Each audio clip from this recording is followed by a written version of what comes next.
reunião de 1964 representou um marco nas relações comerciais entre as potências centrais e o terceiro mundo, pois, como o próprio relatório aponta, os países desenvolvidos reconheceram que as reivindicações comerciais do mundo subdesenvolvido eram válidas e viáveis. Foi possível perceber a intenção dos países desenvolvidos que eram contra a conquista dos privilégios pelo subdesenvolvido. No início, a desculpa era de que a ameaça comunista, hoje em dia, é porque sim. Importa a esperança de que os países pobres prosseguiram na trilha até agora seguida.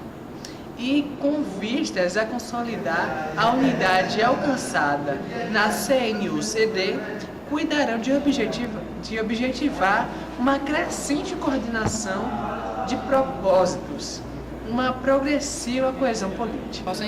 Convém assimilar os perigos encerram para os países subdesenvolvidos os apelos à concórdia e à cooperação emanados dos países industrializados. Tais apelos, antes de ampliada, fortalecida e experimentada pelas experiências da luta à unidade do mundo subdesenvolvido, são prematuros. Se tivessem sido atendidos no tempo dos debates sobre a convocação das conferências, teriam simplesmente impedido que se operasse o necessário alinhamento de forças características do conflito norte e sul.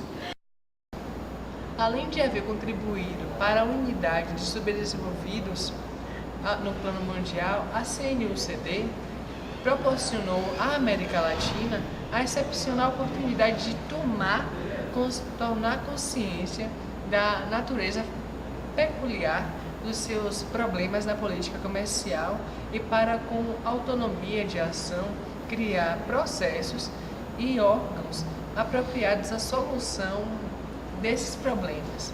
A exemplo, a SEGLA.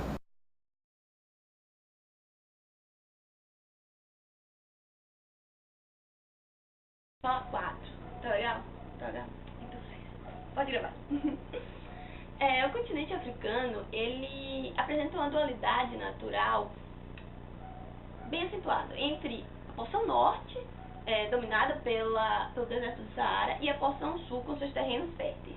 Com o passar do tempo, essa dualidade acabou ganhando um caráter étnico, opondo as populações negras das florestas e savanas e as brancas dos desertos. Entre esses dois mundos existe uma faixa relativamente larga que se estende desde o Atlântico até o Mar Vermelho. E é considerada hoje como a região mais problemática do mundo contemporâneo, não só pela seca que assola a região, mas pela arbitrariedade com que os estados foram estabelecidos dentro dela. Com exceção da Mauritânia, todos os países dessa faixa sofrem com problemas de identidade étnica. E esses problemas são ainda mais acentuados pela oposição entre as religiões muçulmanas e as religiões animistas. O Sudão e o SAD, eles sofrem hoje com uma guerra civil interminável, justamente por conta desse universo duplo entre raça e geopolítica.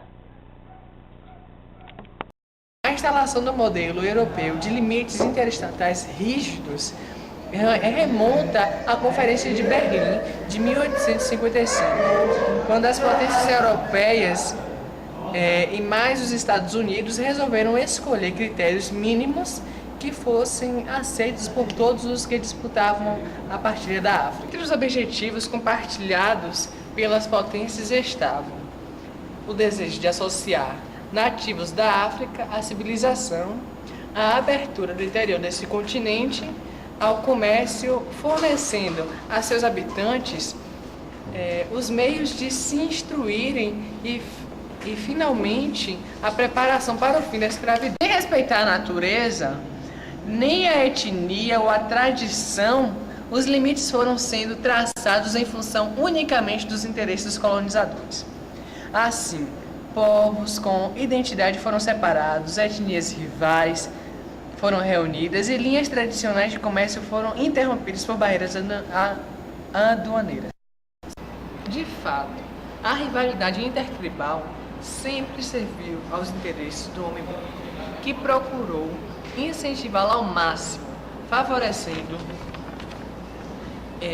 alguns grupos e perseguindo outros. Primeiro, explorando a própria força de trabalho através da escravidão e depois atacando os recursos naturais até alcançar o subsolo.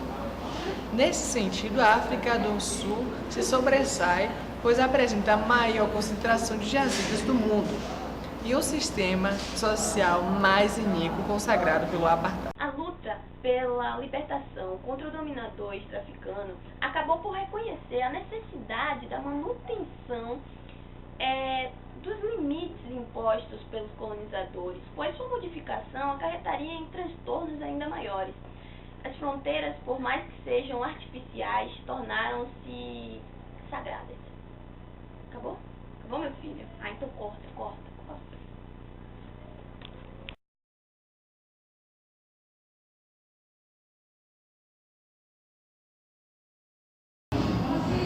Se ela for a língua do grupo dominante, certamente prevalecerá. Lembramos-nos que o grupo dominante pode ser eleito para representar um novo país, os interesses da antiga metrópole, ou ainda um grupo que ascende ao poder ajudado por potências internacionais interessadas. De qualquer forma, é certo que a imposição da língua minoritária não é pacífica. E, nesse caso, os instrumentos utilizados são múltiplos. Poderá ser imposição pela força da lei e geralmente pela lei de exceção.